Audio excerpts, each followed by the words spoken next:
Children, now as problem was asked by one of the student, I will tell you about distribution of charges.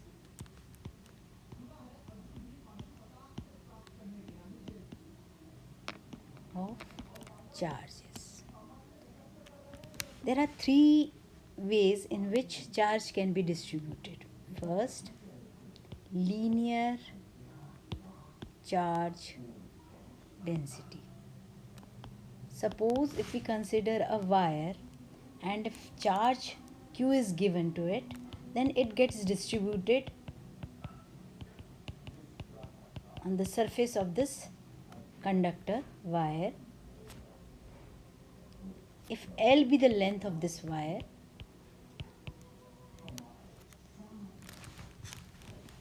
and Q be the charge given, then the charge per unit length is called linear charge density. Is called linear charge density along the length. Okay, charge per unit length. So unit of lambda is equal to coulomb per meter or C per meter. Secondly, volume charge density. In volume charge density, suppose if a cubical box is given and Q be the charge to be given to this box, then this charge get distributed everywhere along the volume. Then charge per unit volume is called volume charge density and is represented by this letter rho.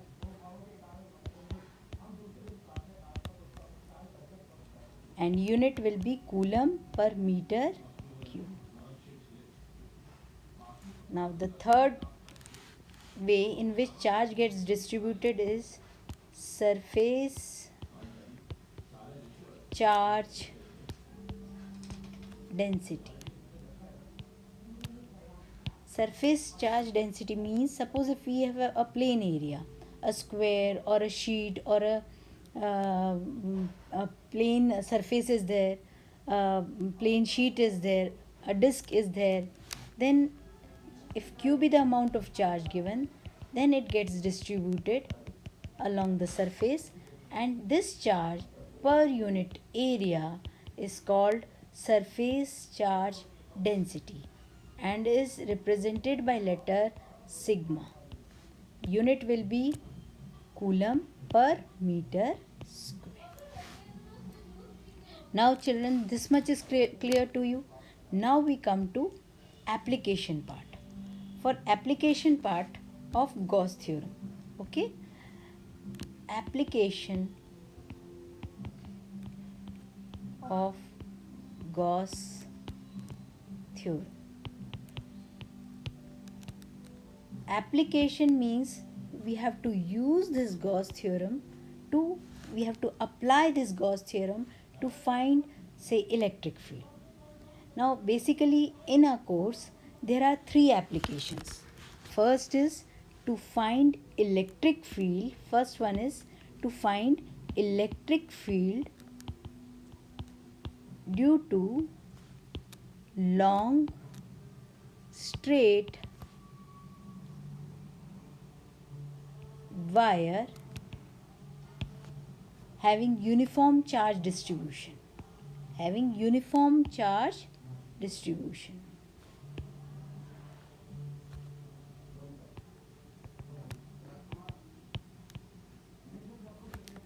This is the first application. Second one is to find electric field due to infinitely plane sheet of charge. Third one is to find electric field due to spherical shell. So first we will clear doubt of this first application, electric field due to long straight wire. In some books it has been written infinitely long. straight wire having uniform charge distribution.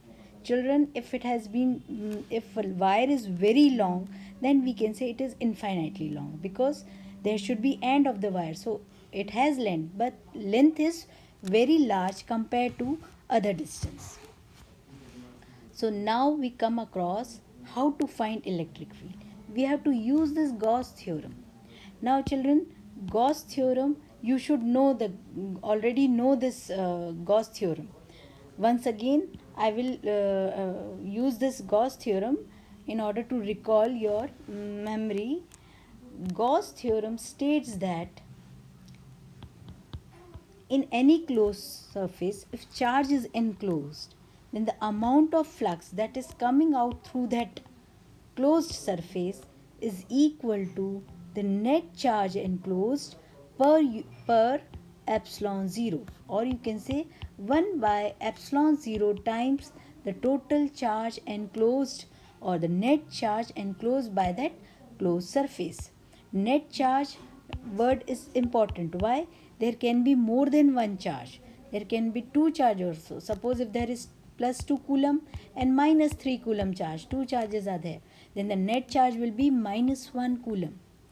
Okay, so this thing should be taken care of. This word is important, that the amount of flux that is coming out is equal to 1 by epsilon 0 charge enclosed, the net charge enclosed. Now flux can also be written as surface integral E dot ds. E and ds. E is electric field and ds is surface area vector. Area vector is the vector which is perpendicular to particular area.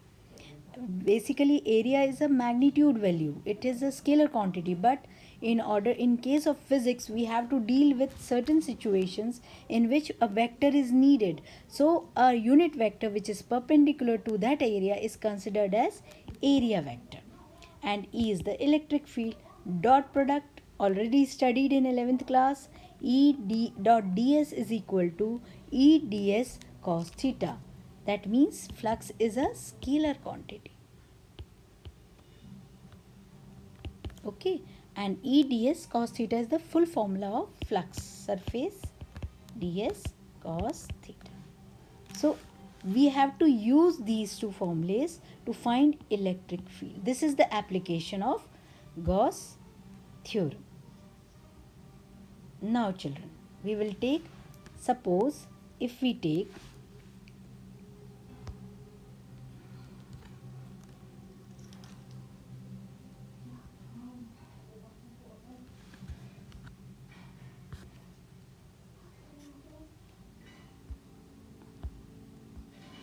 okay, this was the thing we were doing. Now suppose, let us consider a wire, infinitely long wire. Let L be its length. Okay, and this wire has been given charge, say Q. This charge gets uniformly distributed along the length. L is the length of the wire. That means then lambda, just now I explained, the surface charge density will be equal to Q upon L. Okay, this thing is clear to you?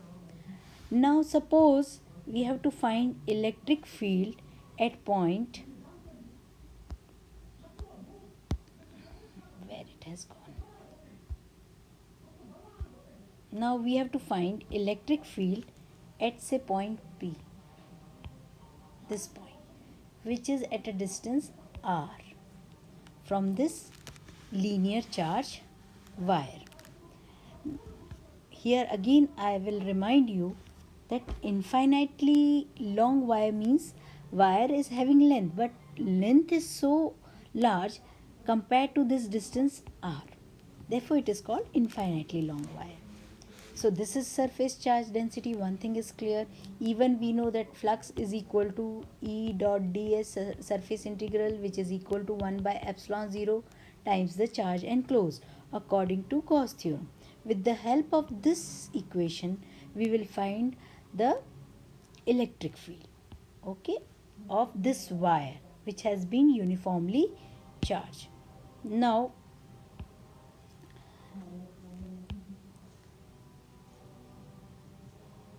E ds cos theta is equal to 1 upon epsilon 0 charge enclosed. Again, okay, same thing I have written. Now before deriving it, I would like to tell you that at point P we have to find out electric field. So we will assume a Gaussian surface.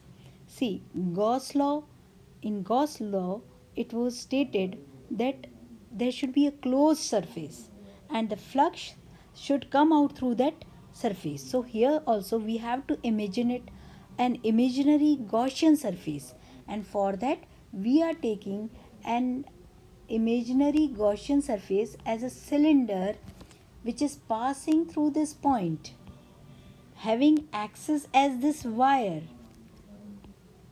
so that we can say that this much charge is enclosed inside it. How much? Q charge, because and that charge is has been distributed along the axis of this cylinder. So P point is the point where we have to find electric field. Suppose if we would have to determine electric field at point say Q, then we would have considered Gaussian surface at point Q.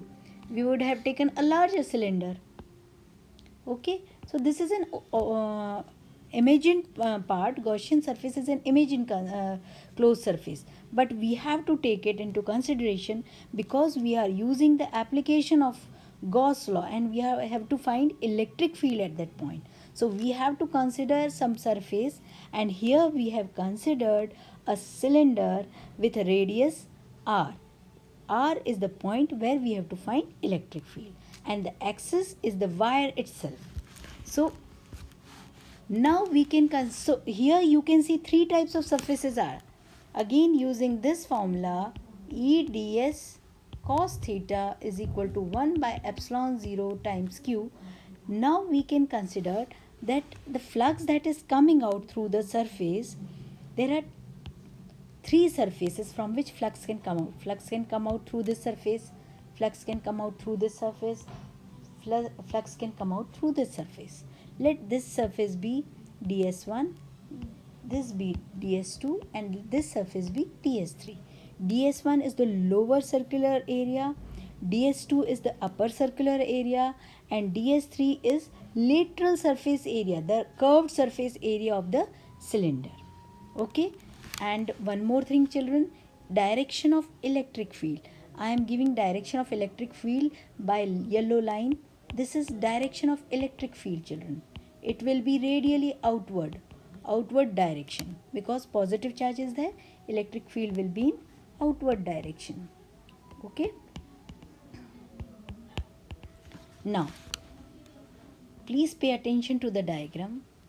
For this, now this equation can again be written in the form of E ds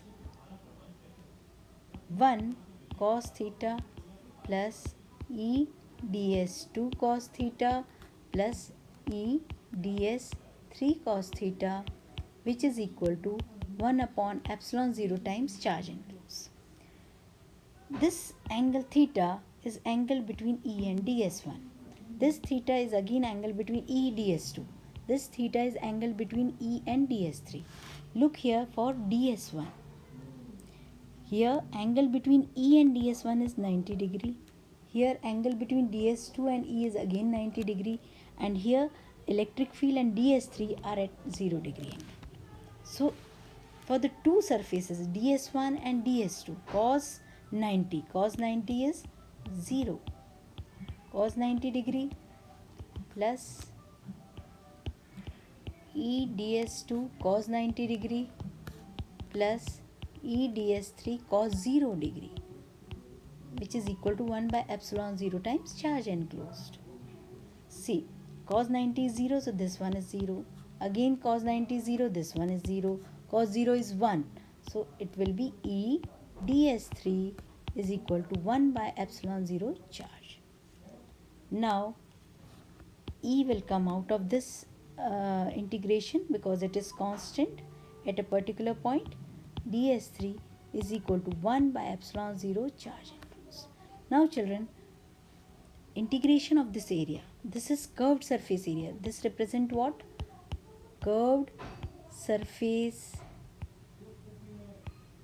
area of cylinder. So here we can write E in place of ds3 you can write 2 pi rh. 2 pi r is the radius, h is the height. Height we have taken as L. So 2 pi rl 1 by epsilon 0 times charge enclosed, or E is equal to 1 by epsilon 0 times q upon 2 pi rl, or writing it proper form in 2 pi epsilon 0 rl is q upon this much. Or you can write in the form of linear charge density 1 upon 2 pi epsilon 0 rl. In place of q you can use lambda L, as lambda is equal to q upon L. So q is equal to lambda into L is equal to q. You can place it here. So L will cancel and you will get answer as lambda upon 2 pi epsilon 0 times r. See here children, electric field due to linear charge wire, infinitely long wire, uniformly distributed, charge distributed in this wire, will give electric field at any point to be inversely proportional to R. It is not proportional to R square like in general formula. So this thing is to be remembered. So this was, I think I have made it clear to you. Please go through it. If you have any doubt, you can ask me anytime through WhatsApp. Okay.